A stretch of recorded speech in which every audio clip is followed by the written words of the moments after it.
உங்கள் வீட்டு விசேஷத்துக்கு ஹால் புக் பண்ண போகிறீங்களா? ஹால் மேனேஜர்கிட்ட கண்டிப்பாக கேட்க வேண்டிய 5 முக்கியமான விஷயங்களை பற்றி தான் இந்த வீடியோவில் சொல்ல போகிறேன். நோட் பண்ணிக்கிங்க. ஃபஸ்ட்டு பாயிண்ட், எல்லா மண்டபத்துலேயும் பார்க்கிங் ஏரியா போதுமான அளவு இருக்கும். ஸோ இருந்தாலும் நம்மளுடைய ஃபங்க்ஷனுக்கு வர கெஸ்ட்டுக்கு கம்ஃபர்டபுளான பார்க்கிங் ஏரியா இருக்குதா அப்படிங்கிறத மேனேஜர்கிட்ட ஒரு டைம் கன்ஃபார்ம் பண்ணிக்கிங்க. பாயிண்ட் நம்பர் 2, ஸோ மண்டபத்தை பொறுத்தளவுக்கு எல்லா மண்டபத்துலேயும் வாட்டர் ஃபெசிலிட்டி அப்படிங்கிறது இன்பில்டாகவே வச்சுருப்பாங்க. ஸோ இருந்தாலும் நீங்கள் ஒரு டைம் வாட்டர் ஃபெசிலிட்டி அவைலபிள் எப்படி இருக்குது, ஸோ அதே மாதிரி டாய்லெட் ஃபெசிலிட்டி இதெல்லாமே வந்து நம்மளுடைய கெஸ்ட்டு வர்றது அளவுக்கு போதுமான அளவு இருக்குதா அப்படிங்கிறதையும் ஒரு டைம் செக் பண்ணிக்கிங்க. பாயிண்ட் நம்பர் 3, மண்டபத்தை பொறுத்தளவுக்கு ஜென்ரேட்டர் இன்பில்டாக இருக்கா அப்படிங்கிறதையும் ஒரு டைம் மேனேஜர்கிட்ட கேட்டுக்குங்க.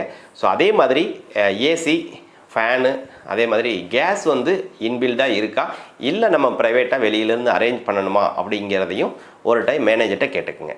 4வது பாயிண்ட்டு, கேட்ரிங் அப்ளைன்ஸான மிக்ஸி, கிரைண்டரு, தோசைக்கல், அதே மாதிரி பாத்திரங்கள் இதெல்லாம் வந்து பார்த்திங்கன்னா நம்மளுடைய கெஸ்ட்டுக்கு தகுந்த மாதிரி வரப்போகிற கெஸ்ட்டுக்கு நம்ம எவ்வளோ சமைக்க போகிறோம், அதுக்கு தேவையான அளவு போதுமான அளவு இருக்குதா அப்படிங்கிறதையும் மேனேஜர்கிட்ட கேட்டு நீங்கள் கன்ஃபார்ம் பண்ணிக்கிங்க. ஸோ 5வது பாயிண்ட்டு, ஃபங்க்ஷன் அன்னைக்கு நம்ம மண்டபத்துக்கு எந்த டைமுக்கு நம்ம வரணும், ஸோ மண்டபம் நமக்கு எப்போ கொடுக்க போகிறாங்க, ஸோ அதே மாதிரி நம்ம ஃபங்க்ஷன் முடிஞ்ச உடனே எத்தனை மணிக்கு நம்ம வெக்கேட் பண்ணி கொடுக்கணும், ஸோ இதை எல்லாமே தெளிவாக நீங்கள் மண்டபத்து மேனேஜர்கிட்ட ஒரு டைம் கன்ஃபார்ம் பண்ணி கேட்டுக்குங்க.